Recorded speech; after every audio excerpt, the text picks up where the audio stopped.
আপনাকে।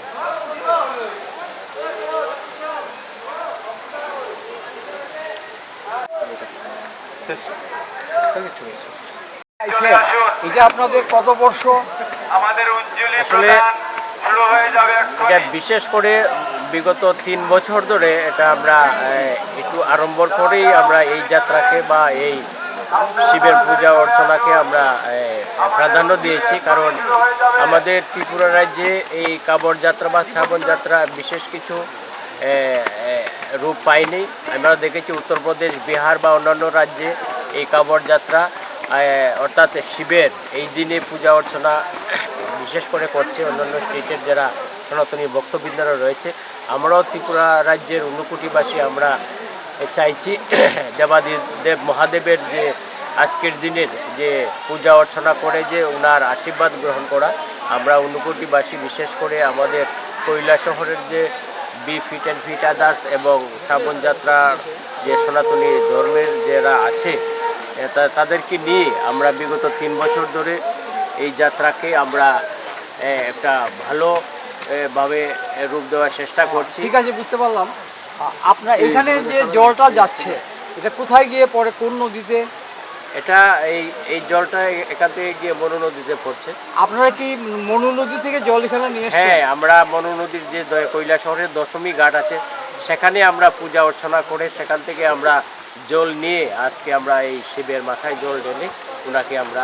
কিন্তু মনু নদীর জল তো এখান থেকেই মোটামুটি উৎপত্তি হয়েছে। হ্যাঁ, তারপরেও আমরা তো একটা যে আরম্ভ করার যে একটা স্থান বা দশমী ঘাটে আমরা চয়ন করেছি, কারণ এখানে আমরা মনে করি এটা একটা তীর্থের একটা ভালো জায়গা, বা এখান থেকে পূজা অর্চনা করে জল এনে শুদ্ধ জল এনে আমাদের শিবের পূজা অর্চনা করে আমরা। আপনারা যে দীর্ঘ পথ পায়ে হেঁটে অতিক্রান্ত করে এসেছেন, রাস্তাঘাট বা এখান পর্যন্ত আসতে গিয়ে আপনাদের কি কি অসুবিধার সম্মুখীন হয়েছে?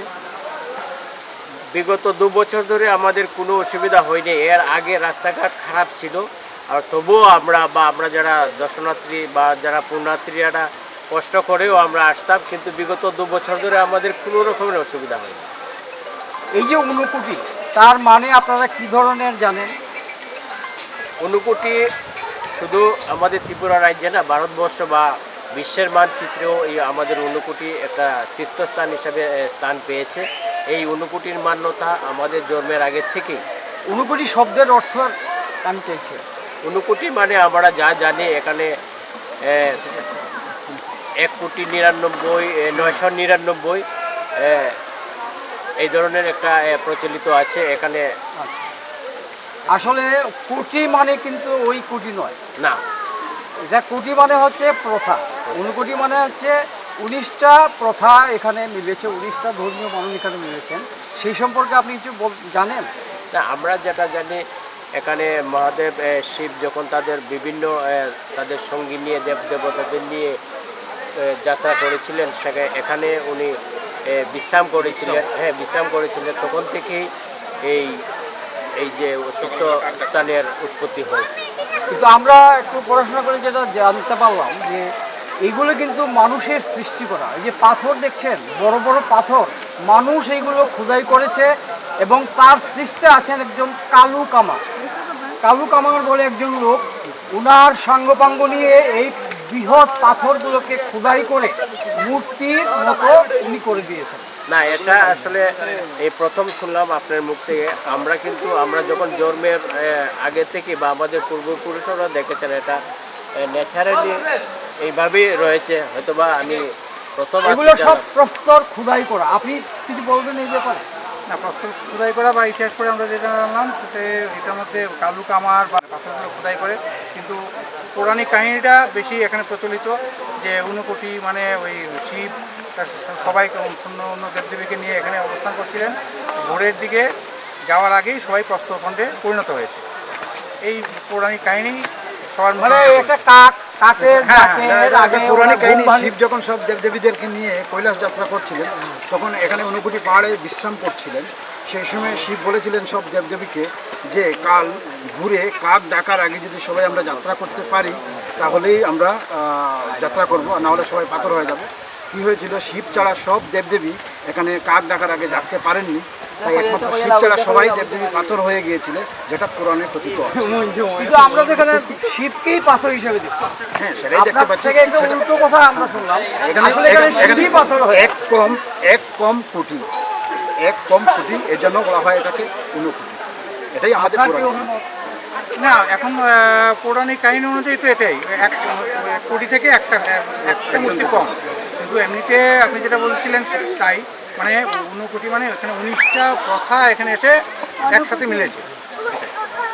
ধন্যবাদ আপনাদের, আপনাদের যে মনস্কামনা পূর্ণ হোক আমরা আশা করি। পাথরগুলো খোদাই করে, কিন্তু পৌরাণিক কাহিনীটা বেশি এখানে প্রচলিত, যে 19 মানে ওই শিব তার সবাই অন্য দেবদেবীকে নিয়ে এখানে অবস্থান করছিলেন, ভোরের দিকে যাওয়ার আগেই সবাই প্রস্তরখণ্ডে পরিণত হয়েছে।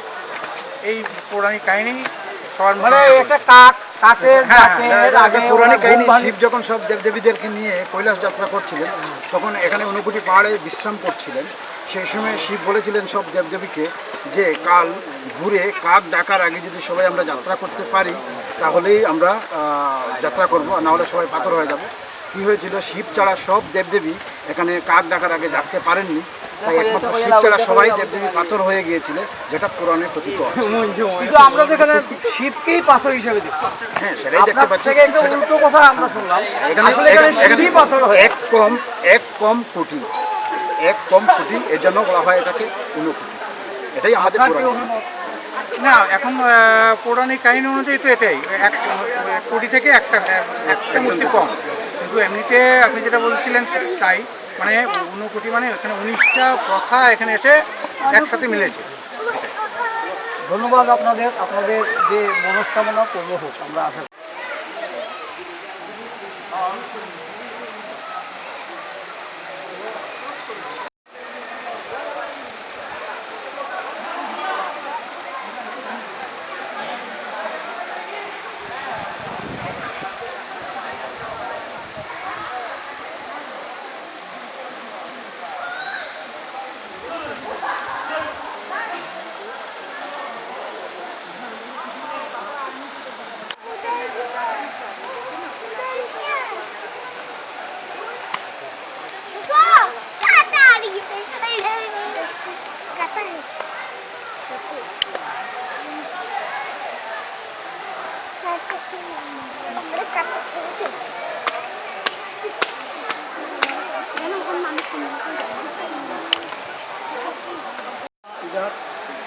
और आप इधर क्यों दिक्कत हुआ क्या नहीं, कोई एरर का साक्षात्कार लो। है वो इधर मैं यहाँ तो 5-6 बार आ चुकी हूँ। कहाँ रहते आप? हम एक ही है चिड़ियाघर पर। चिड़ियाघर। तो कैसा लगा आपका ये? आए मुझे तो बहुत अच्छा लगा, यहाँ आके मन का शांति मिलता है, बहुत अच्छा लगता है, सुकून मिलता है। तो आप सोच के आया नहीं, ऐसे ही आ गया इधर? आज तो बस आज सावन का महीना है, सोमवार है, आज कोई प्रोग्राम नहीं था मेरा, बस मैं आज रास्ते में निकली अचानक से, नहीं आज दर्शन के लिए चलते हैं अनुभूति, बोलते हैं ना भगवान अगर बुलाएगा तो भक्त को आना ही पड़ेगा। ठीक है, धन्यवाद। Thank you. आपका शुभ नाम? मेरा नाम प्रिया सिन्हा है। कहाँ रहते आप? हम चिड़ियाकुटी में, कैलाशरी ये चिड़ियाकुटी में। ठीक। धन्यवाद।